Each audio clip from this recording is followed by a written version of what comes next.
Today, we are diving deep into one of history's greatest puzzles, the Indus Valley civilization. You might also know it as the Harappan civilization. Now, this was one of the world's very first massive urban cultures, and it thrived thousands of years ago. But, unlike ancient Egypt or Mesopotamia, they left behind a mystery that we are still trying to unravel. So the big question is, what on earth happened to them? I want you to just imagine this for a second. A civilization that stretched over 1 million square kilometers, home to millions of people living in these incredibly well-planned cities. For almost 1,000 years, they were at the absolute top of their game. And then they just started to fade away. Their cities were abandoned and their people seemed to have just vanished from history. It's a huge cliffhanger. Where did they go? And this is the real heart of the problem. They left us their writing. Thousands of examples of it on these tiny seals and pieces of pottery. But here's the kicker. We can't read a single word. This script, with its more than 400 unique symbols, is basically a locked door. It's holding all their secrets, their stories, their beliefs, and maybe, just maybe, the answer to why they disappeared.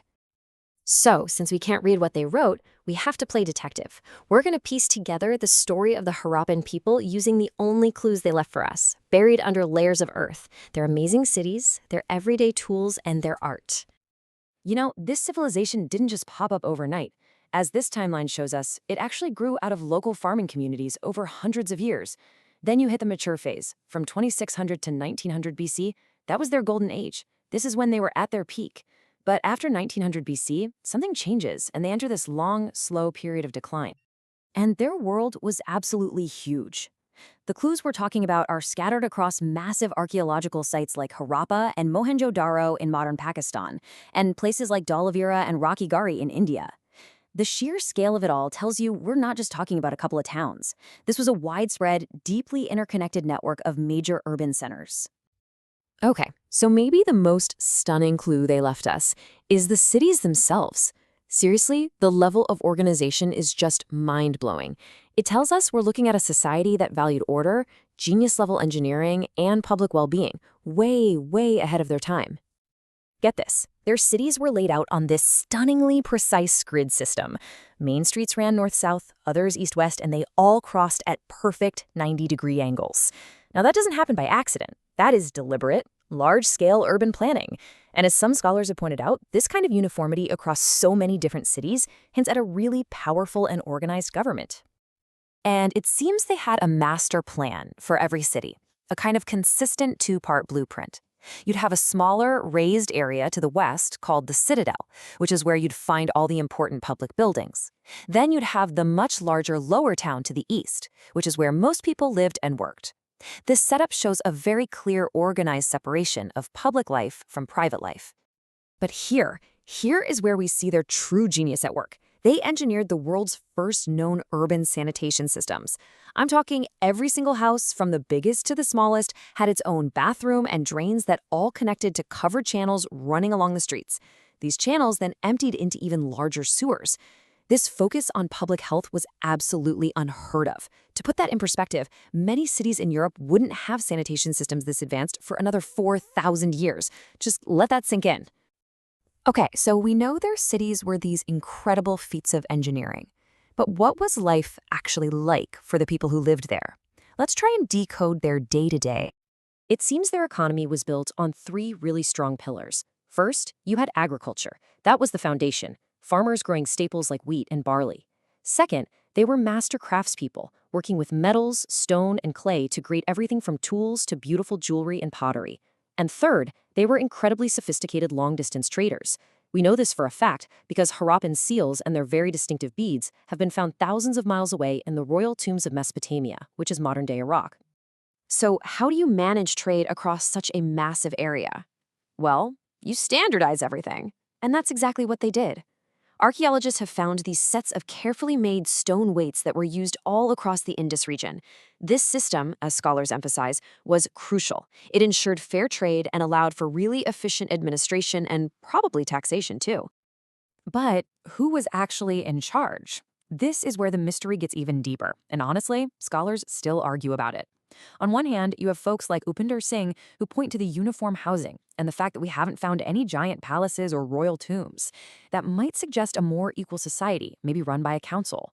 But then you have scholars like R.S. Sharma who argue that the incredible level of standardization we see just couldn't happen without a strong central authority, perhaps led by a powerful merchant class. And what about their beliefs? What did they worship? Again, we only have clues.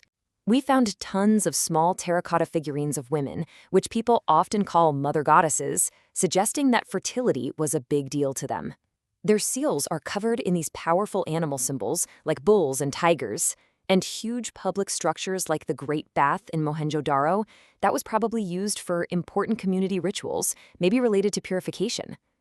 All these clues together paint a picture of a society that was deeply connected to nature, fertility, and spiritual cleanliness. Which brings us right back to the biggest question of them all.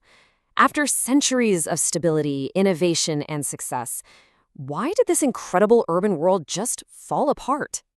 Now, for a long, long time, the popular theory was that they were wiped out by invaders. It's a dramatic story, right? But modern archaeology just doesn't back it up. The evidence simply isn't there. Most scholars today have largely dismissed that idea. Instead, the evidence points overwhelmingly to a different culprit, the environment itself. You see, the entire Harappan civilization was built on the gifts of the Indus River system. But those same rivers may have been their undoing. The evidence suggests a perfect storm of environmental disasters. The rivers actually changed course, which would have left cities and farms high and dry.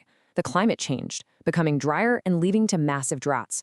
And at the same time, there's evidence of catastrophic floods that could have wiped out entire cities.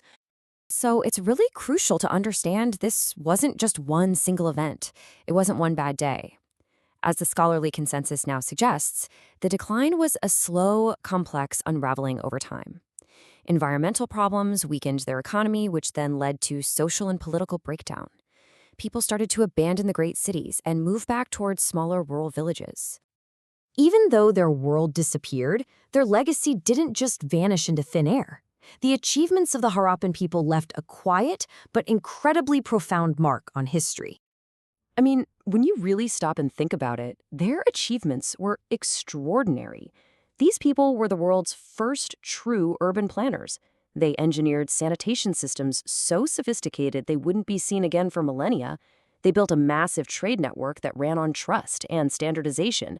They really did lay the foundation for what urban life could be.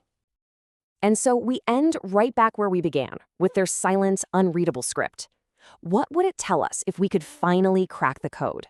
Would we learn the names of their kings or queens, the stories of their gods, the exact reasons why it all fell apart? The answer is still locked away in those 400 symbols, a final tantalizing mystery from a lost world. So I'll leave you with this. What do you think is the biggest secret their writing holds?